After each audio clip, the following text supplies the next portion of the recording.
Ça tourne, Maurice? Ouais. Que ferait Batman sans Alfred? T'es un petit peu mon Alfred des montagnes. Tout ce que j'espère, c'est qu'un jour tu te montreras face caméra à nos cocos. T'es tellement timide, Maurice. Ouais. Hello les cocos, c'est Mister Perrier. Souvenez-vous, il y a quelques semaines, je vous déballais le tout nouveau Huawei P40 Pro. Si vous n'avez pas encore vu la vidéo, elle est juste là. Ce nouveau smartphone de Huawei m'avait emballé, que ce soit au niveau de son design, de ses fonctionnalités, mais surtout de sa partie photo et vidéo. D'ailleurs, j'étais tranquillement en train de vous faire une vidéo dédiée sur la partie photo-vidéo de ce smartphone. Et Maurice m'a rapporté un paquet surprise qui renferme, vous n'allez pas le croire, déjà son successeur et qui devrait être encore meilleur sur la partie photo. Voici mes chers cocos, le tout nouveau Huawei P40 Pro Plus. On va le déballer et le découvrir ensemble après le générique.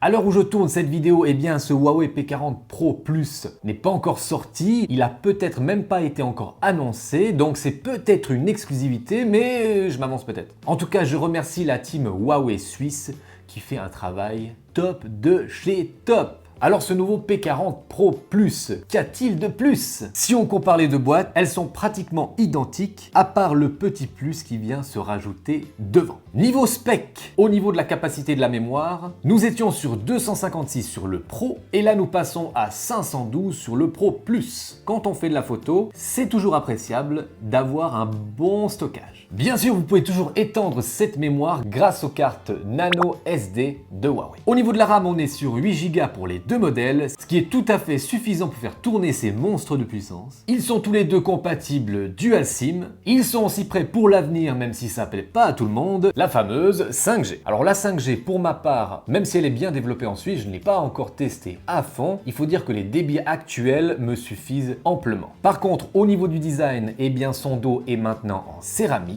Ils appellent ça le céramique white. Ou dans la langue de Molière, le céramique blanc. Bon, ne faisons pas durer le suspense plus longtemps, allons-y, déballons. Unboxing time. Maurice, passe-moi voir le canif. Merci mon collinet, fait toujours plaisir d'utiliser le canif.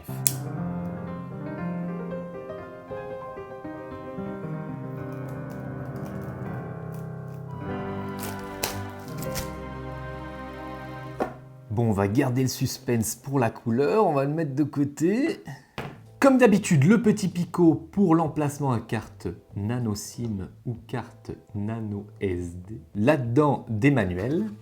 On a bien sûr le superchargeur 40 watts. Et attention, ce qui est magnifique aussi, c'est que la recharge sans fil va aussi jusqu'à 40 watts. Si vous avez le chargeur sans fil, bien sûr, compatible. On a aussi le fameux câble USB type C et bien sûr une paire d'écouteurs, eux aussi USB type C. Bon, comme d'habitude, il y a tout ce qu'il faut. Découvrons maintenant ce blanc céramique. Waouh, ouais, il est vachement joli en blanc, non de bleu. Maurice, mets-les voir en post-production, en vertical et en horizontal sur mon t-shirt et regarde ce que ça donne. Un plus, mais aussi le drapeau de la Suisse. Ils adorent la Suisse chez Huawei. Alors moi, j'aimais déjà beaucoup la couleur Silver Frost avec cet effet mat.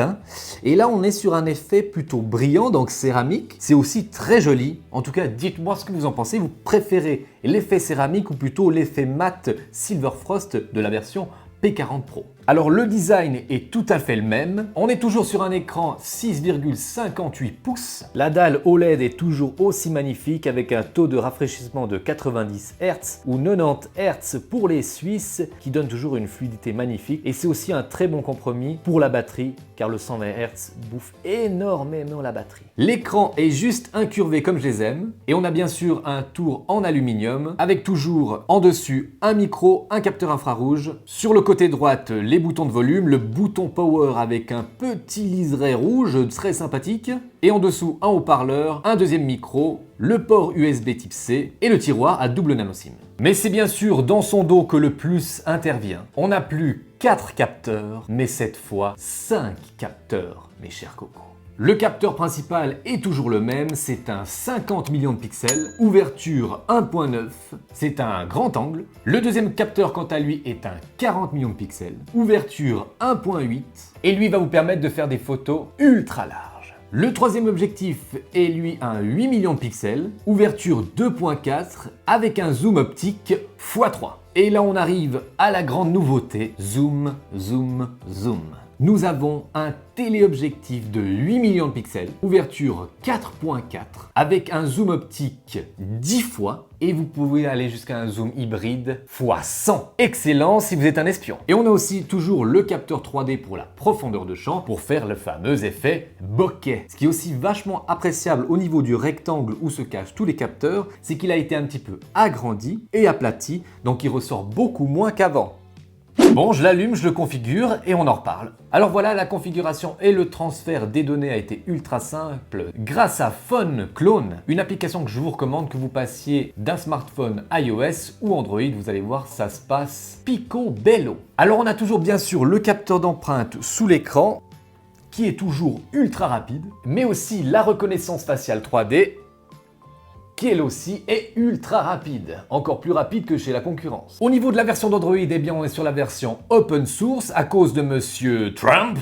Au niveau de la version d'Android, on est sur la version 10. On a bien sûr la surcouche maison MUI 10.1.0. Et c'est vrai que je me réjouis que Huawei nous sorte leur propre système d'exploitation maison, parce que j'en ai marre que Apple et Google se partagent tout le gâteau. En attendant, on peut se passer du Play Store en passant par l'App Gallery qui s'étoffe de jour en jour. Et s'il vous manque une application et que vous ne savez pas où chercher l'APK, Huawei a prévu une application pour ça qui s'appelle TrouveApp. Vous allez pouvoir trouver ici toutes les applications qui vous manquent. Bien sûr, vous ne trouverez pas les applications avec le service de Google, mais vous pouvez bien sûr utiliser ces mêmes applications grâce au navigateur internet et même faire des raccourcis sur le bureau. En tout cas, votre avis m'intéresse et si vous avez craqué pour un dernier téléphone de la marque Huawei, dites-moi si vous avez réussi à vous passer du Google Play Store, mais aussi des services de Google. Tout ça dans l'espace commentaire. Huawei a donc doublé ses zooms, on passe d'un zoom optique x5 à un zoom optique x10 et ils ont rajouté cette petite fonctionnalité de fenêtre qui permet, par exemple, si on va jusqu'à un zoom x100,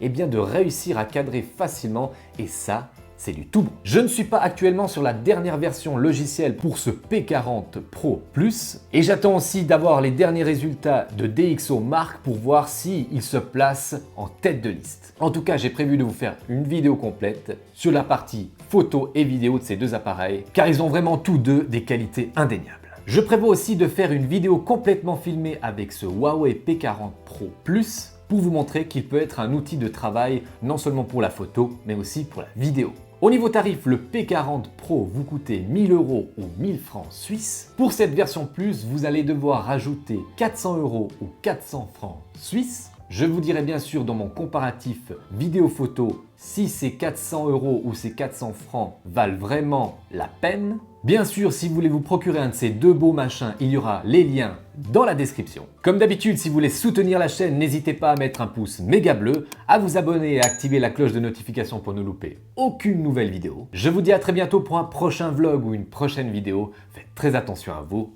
Bisous! Bon Maurice, va falloir que tu te bouges pour le montage, nom de bleu, il faudrait qu'on sorte avant tout le monde. Je sais pas si on va y arriver, parce que c'est vrai que les Suisses, parfois, on est un petit peu lents. Mais bon, on est lents, mais c'est pour la qualité, t'es d'accord, hein Maurice? Mais oui, ça joue! Pouce bleu, dans de bleu, laisse-moi un méga pouce bleu, dans de bleu, laisse-moi un joli pouce bleu, dans de bleu, laisse-moi un méga pouce bleu.